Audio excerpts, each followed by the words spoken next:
Hello guys, welcome back to part 2 of what happened Mother's Day weekend. If you haven't seen part 1 is featuring with what the text messages were from my uncle.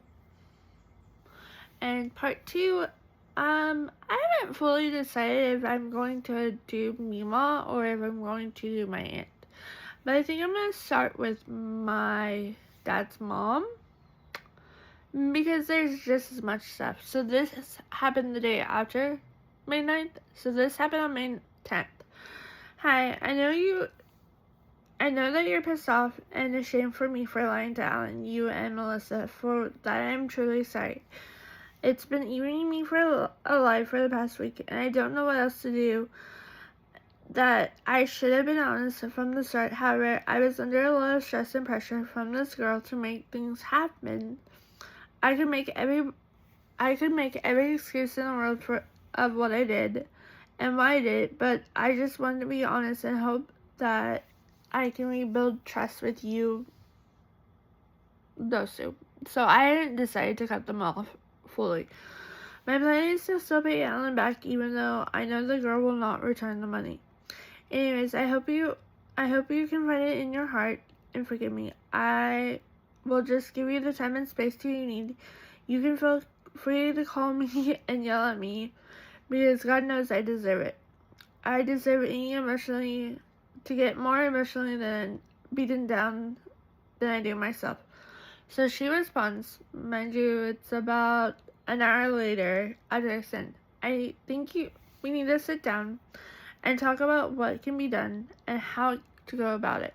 I ain't fucking doing that shit, because I know how that turns out. Words come easy. What you have done is wrong. No. What your son has done is wrong. So let's cut that bullshit lie in there.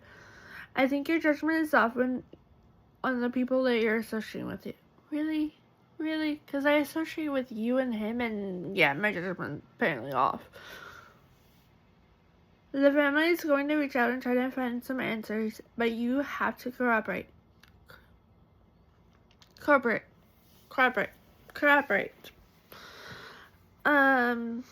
had a hard time in school. You have had a hard time in life, yes. We have made a lot of mistakes in life, but this is not one of them. Bullshit, Mima. Bullshit. And I'm calling you out on that. You protect a man that sits there, lies, cheats, and steals, and then hides. So tell me how I did something wrong. You have taken advantage of not only Alan, but your grandmother, which is a lie as well. So I will think on more of it today, and we'll see what we can come up with. I'm not going to say I forgive you. I want to see change. Until that change is accomplished and you're working with either a counselor or a doctor or a caseworker, you're a fucking idiot. Know that I'm concerned. I'm not turning my back on my granddaughter, but at the same time, I want to see you help. Alan has been no angel. No shit, Alan hasn't been an angel. But he has gone to counseling as well. No, he has. He's still doing the same shit that he's always done. You're fucking psychotic. If you think Alan has gotten help for it, you're fucking delusional. He has had a really hard time staying stable, and this is really affecting him. He has gone through enough, and so have I, with this medical situation. I'm not reading the rest of that message, because my grandma doesn't need to be exposed in your bullshit drama. And the fact that you bring her up kind of pisses me off. How many people and how many things have to change? I will talk to you later. You also need to blink and tell her what you have done. I saw her at the plant sale yesterday.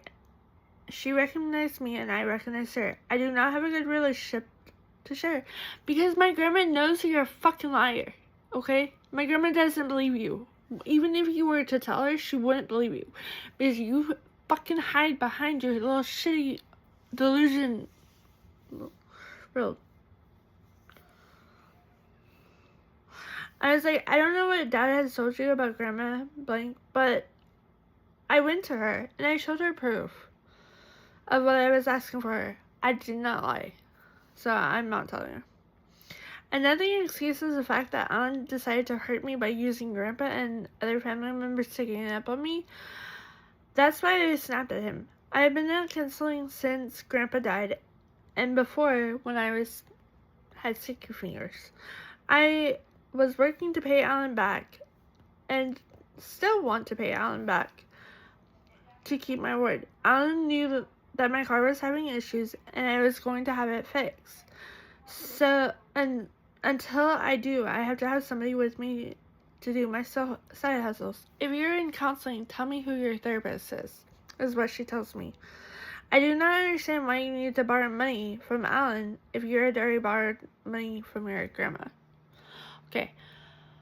I went to my grandma for help. And actually, no, I went to my aunt for help. And my aunt called my grandma. There's a big difference.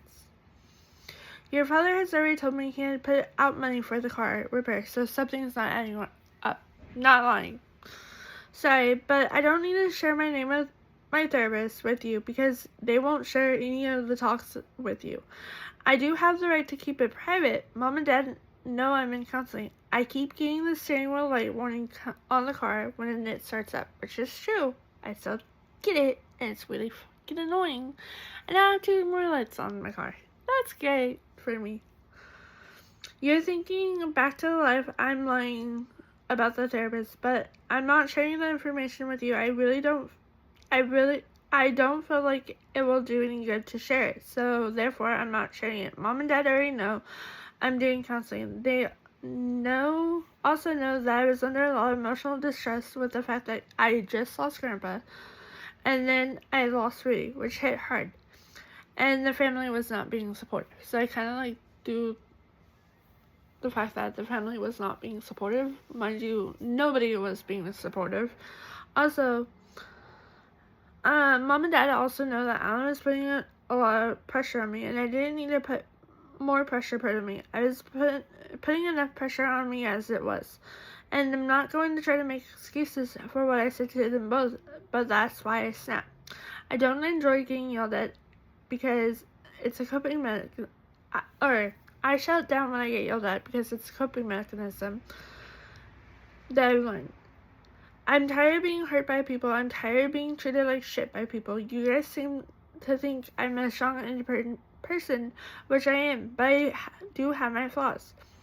But they shouldn't define who I am. I also know people say that I need to act like an adult, and that's what I'm trying to do. I don't appreciate being treated like a child, and that's how I was being treated by Alan and Melissa. My name, when I'm working, my heart is to pay Alan back. Alan decided that he wanted to get paid back every single Saturday, whereas I don't DoorDash. That's not possible. I have to be able to DoorDash to make extra money to pay him back. And with the car being the way it is, I have to have somebody with me until I fix it. And I don't have the money to fix it right now. And the only way I can possibly fix it is taking it back to the dealership and say, hey, can you fix this? And is it going to be down 2 to 3 days? You can sit here and think that I'm lying to you, but I'm actually telling you the truth. So I don't know what else you want from me. I'll let you go. Enjoy your Mother's Day. That's pretty much what I said to her in a nutshell. Meanwhile, Alan's still lying to you. I hope you realize that. There's been conversations about this girl that said that he stole money from her. And the friend that he was trying to claim that died the same weekend that my boyfriend died wasn't even the truth. His friend died back in March. And we're pretty sure he had him killed. So, you can say whatever you want to say about me. That's fine. At the end of the day, I sleep fine. Minus the nightmares I keep having. But that's just my mind. So, you can sit there and act like I'm the one that's doing wrong. But I'm not doing wrong. And I'm exposing you currently. So, have fun with that. And be sure to stay tuned for part 3 where I share messages from my aunt. Bye, guys.